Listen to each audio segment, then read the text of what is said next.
ఈ రోజు మన ఛానల్లో బ్యాచిలర్స్ అయినా వంటరాని వాళ్ళైనా చాలా ఈజీగా చేసుకునే నోరూరించే టమాటా ఎగ్ కర్రీని ఎలా చేసుకోవాలో చూసేద్దాము. వేడివేడి అన్నంలో చపాతీలోకి ఈ కర్రీ అసలు సిసలైన అమృతంలా ఉంటుందండి. స్కిప్ చేయకుండా లాస్ట్ వరకు చూసేయండి. ముందుగా స్టవ్ వెలిగించి ఒక ప్యాన్ పెట్టుకొని అందులో కూరకు సరిపడా నూనె వేసుకోవాలి. నూనె కొద్దిగా వేడయ్యాక ఆవాలు జీలకర్ర వేసి అవి కాస్త వేగాక ఇందులో 2 మీడియం సైజు ఉల్లిపాయ ముక్కలు అలాగే ఒక 5 పచ్చిమిర్చి ముక్కలు వేసుకోవాలి. కొంచెం పసుపు కూడా వేసి ఉల్లిపాయలు చక్కగా గోల్డెన్ కలర్ వచ్చే వరకు బాగా ఫ్రై చేసుకోవాలి. ఉల్లిపాయలు గోల్డెన్ కలర్ మారాక ఒక 1/2 స్పూన్ ఉప్పు వేసుకోవాలి.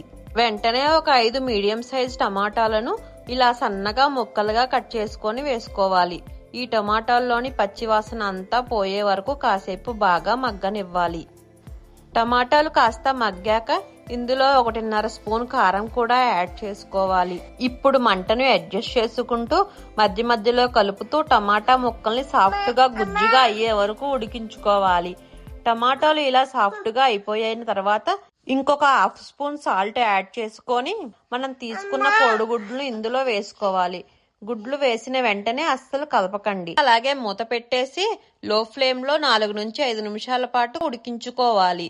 5 నిమిషాల తర్వాత మూత తీసి గుడ్లను నెమ్మదిగా ఇంకొక వైపు టర్న్ చేసుకోవాలి. ఇలా చేయటం వల్ల గుడ్డు ముక్కలు అవ్వకుండా చాలా పర్ఫెక్ట్ గా వస్తుంది. ఇప్పుడు కూరలోని వాటర్ అంతా ఎవాపరేట్ అయ్యే వరకు ఆయిల్ పైకి తేలే వరకు 1 నిమిషం పాటు ఉంచి లాస్ట్ గా తరిగిన కొత్తిమీరతో గార్నిష్ చేసుకుంటే సరిపోతుంది. అంతేనండి, ఎంతో టేస్టీగా ఉండే టమాటా ఎగ్ కర్రీ రెడీ అయిపోతుంది. మీరు కూడా ఇంట్లో తప్పకుండా ట్రై చేయండి. టేస్ట్ అయితే అదిరిపోతుంది.